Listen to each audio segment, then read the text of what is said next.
Agora, olha só, esse conceito de caminho do meio é, na verdade, um princípio budista. O Karnal falou um pouquinho sobre isso e eu disse que a gente teria Monja Coen aqui hoje. Então, eu cumpro minha promessa, a gente foi pedir ajuda para ela.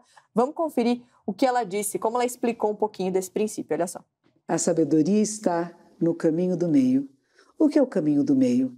É o caminho que não tem extremos, nem de mais nem de menos. É onde nada falta e nada excede. Buda dizia isto. Ele foi um príncipe, um menino muito rico, ele tinha tudo que ele pudesse imaginar, ele largou tudo. E foi morar no mato, passava fome porque queria, fazia retiros profundos sem comer nada. E um determinado dia ele chegou à conclusão que o caminho era do meio. Não era de ter tudo o que quisesse na hora que quisesse e nem negar todas as necessidades do nosso corpo. Por isso é chamado que o caminho de Buda é o caminho do meio, é o caminho do equilíbrio, onde nada falta e nada excede. E como é que colocamos isso em prática na nossa vida? Mas é isto, não comer de mais nem de menos, não dormir de mais nem de menos, não trabalhar de mais nem de menos, a um ponto de equilíbrio. Mas o mais importante não é ser uma pessoa equilibrada, é ser um equilibrista, que às vezes a gente vai mais para um lado, mas você volta para o centro. Às vezes você escorregou para o outro lado e volta para o centro. Nem muita tristeza, nem excesso de alegria. Não é pensar que o bem-estar e esse caminho do meio é uma coisa estática, dura, não, é flexível, é macio, é fluir com o fluir da vida. Será que você consegue?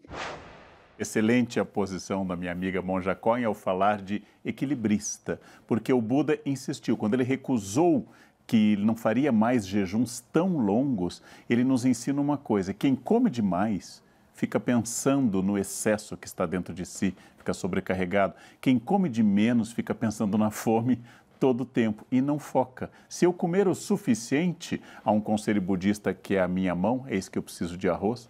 Não, ainda bem que a minha mão é grande. Tô só aqui, ó. Eu preciso Talvez ser umas aquilo 3. que eu preciso para não passar fome e não ter excesso. Quando o Buda diz, por exemplo, eu não sou mais nem menos do que todas as pessoas. Mas eu volto à fala, tanto a minha quanto a da Gabriela no início do programa.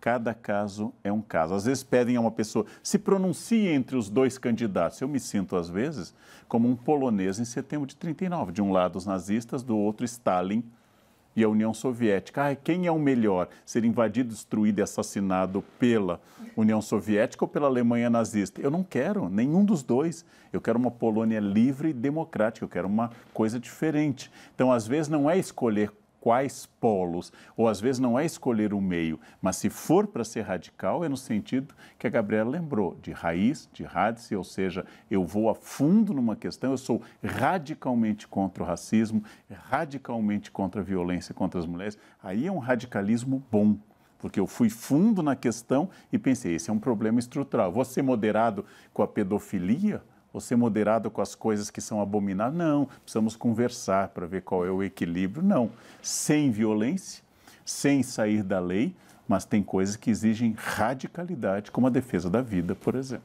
Sabe o que é interessante? E isso conversa com a ideia de radicalismo no sentido de ir na raiz das coisas. Tudo que você descreve como justificando um posicionamento radical, a gente percebe que não é uma consideração genérica. É sobre um tema específico. Então, você está falando de algo sobre o que a gente consegue entender sobre o que você fala. O que eu sinto é que muitas vezes a gente, num cenário mais polarizado, tende a desprestigiar o caminho do meio como se isso fosse necessariamente um se isentar. Quando você diz exatamente, não necessariamente eu estou me isentando, eu estou me posicionando e dizendo que eu não quero nenhuma das duas opções que estão me apresentando agora.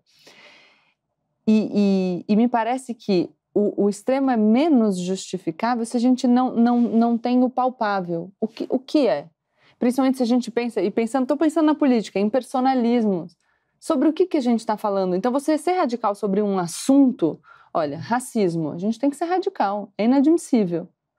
Isso é um posicionamento que não admite uma postura moderada, porque a sua moderação, ela vai funcionar como opressão para as pessoas que sofrem violência. Então, acho que é isso que a gente precisa, de qualquer maneira, ter uma postura moderada no sentido de conseguir pausar e compreender o assunto que está sendo posto em discussão. Acho que eu estou defendendo a ideia de que a gente não pode sair por aí defendendo um discurso que é radical só na aparência. Sabe, para existir radicalidade verdadeira, a gente precisa do ser e não só do parecer. Então, você precisa se aprofundar.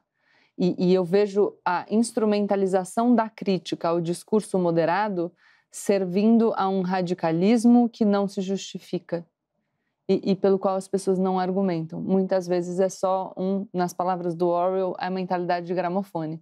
Você repete aquilo que está sendo dito sem nem se dar conta sobre o que você está dizendo. O Karnal falou sobre política, a Gabi também desenvolveu um pouquinho sobre isso e a gente também entrevistou o Rafael Poço, idealizador do canal Despolarize, um canal nas redes sociais. A gente entrevistou ele justamente para falar sobre a política. Será que o caminho do meio é ideal para resolver problemas e divergências de ideias? Olha só.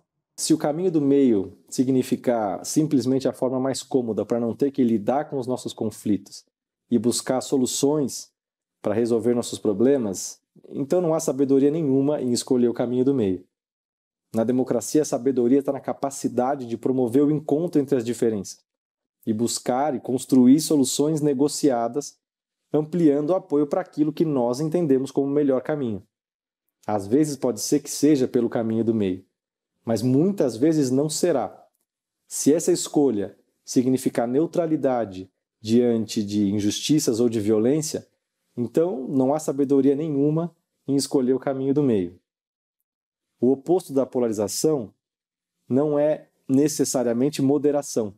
É coragem para o encontro, para o diálogo e para a negociação como uma recusa à violência para resolver os nossos problemas coletivos.